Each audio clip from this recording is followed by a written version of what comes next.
তোমাদের আইডিতে কি ভিউজ হচ্ছে না, তাহলে তোমরা একদম সঠিক একটা ভিডিওতে ক্লিক করেছো। আমি প্রথমেই ওয়াইটি স্টুডিওতে ক্লিক করে নিলাম। এইখানে এসে দেখো আমি যতবার স্ক্রল করতেছি ততবারই আমার কিছু না কিছু ভিউজ বাড়ছে। আমি 8 মিনিট আগে ভিডিওটি ছাড়ছিলাম। তো আমার নিউ চ্যানেল, আমার তেমন একটা বড় চ্যানেল না। তো তোমাদের আমি দেখাচ্ছি। প্রথমে প্রোফাইলে চাপ দিয়ে পেন্সিল আইকনে চাপ দিবে। চাপ দেওয়ার পরে দেখবে নিচে হোম ট্যাব এই অপশন আছে, এই অপশনে ক্লিক করবে। তো এখানে ক্লিক করার পরে তুমি ভালো করে দেখবে যে তোমার হোম ট্যাব এবং ফর ইউ এই দুটা অপশন চালু আছে কি না। এই দুটা অপশনই মোস্ট ইম্পর্টেন্ট তোমার ভিডিও ভাইরাল হওয়ার জন্য। এরপরে আমি তোমাকে দেখাচ্ছি, দেখো আমি আবারও দেখাচ্ছি যে যতবার স্ক্রল করবে ততবারই কিছু না কিছু ভিউজ বাড়ছে। তো আমি তোমাদের শর্ট ভিডিওর নিয়মটা বলে দিচ্ছি যে কিভাবে শর্ট ভিডিও আপলোড করবে। তো এর জন্য আমি প্রথমেই যাব ইউটিউবে যাওয়ার পরে যেহেতু আমি শর্ট ভিডিও আপলোড করবো, তাই শর্ট ভিডিও থেকে অ্যাড অপশনে চলে গেলাম। অ্যাড আমার একটা পছন্দ মতো আমি একটা ভিডিওতে ক্লিক করি। দেখো আমি এই ভিডিওটা সিলেক্ট করলাম, সিলেক্ট করে নেক্সট চাপ দেব এবং ডনে চাপ দিয়ে কিছুক্ষণ প্রসেসিং হবে। এর ফাঁকে তোমাদের একটা কথা বলে নিচ্ছি, যারা ইউটিউবাররা বলে যে আনলিস্ট করে পাবলিশ করো, এইগুলো কিন্তু আসলেই একটা তেমন বড় কথা না। আনলিস্ট করে পাবলিশ হলে তেমন একটা ভালো পাওয়া যায় না।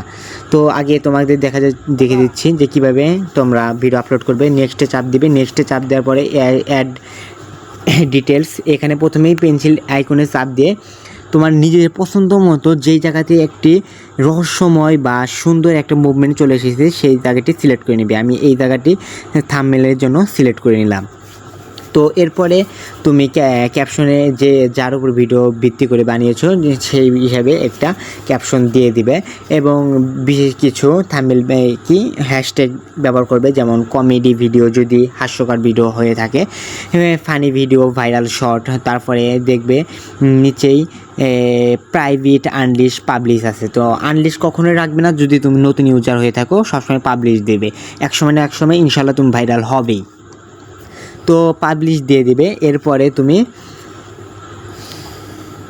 পাবলিশ দেওয়ার পরে তুমি এই লোকেশন অ্যাড করে দিবে। তুমি যে জায়গা থেকে ভিডিওটা ছেড়েছো তুমি সেই স্থানের লোকেশন সার্চ দিলে চলে আসবে, সেই লোকেশনটি অ্যাড করে দিবে এবং সিলেক্ট অপশনে গিয়ে no it's not mode of kind. তো তারপরে তুমি আপলোড শর্টে ক্লিক করে দিবে, তোমার ভিডিওটা আপলোড হয়ে যাবে।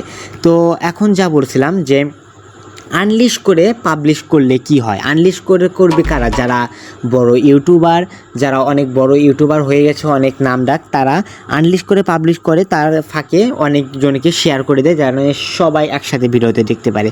তো তুমি ভাইয়া নতুন ইউজার, তোমার এত দরকার নাই যে আনলিস্ট করে পাবলিশ করবে, তুমি সরাসরি পাবলিশ করে দিবে, তোমার ইনশাল্লাহ ভালো ফলাফল আসবে। তো তোমাদের যদি কোনো প্রকার সমস্যা হয়ে থাকে, আইডিতে ভিউজ হচ্ছে না, তো আমারই ভিউজ হচ্ছে না, তুমি বলতে পারো যে ভাইয়া আপনারই তো ভিউজ হচ্ছে না, তাহলে আপনি আমাদের কী উপদেশ দিবে?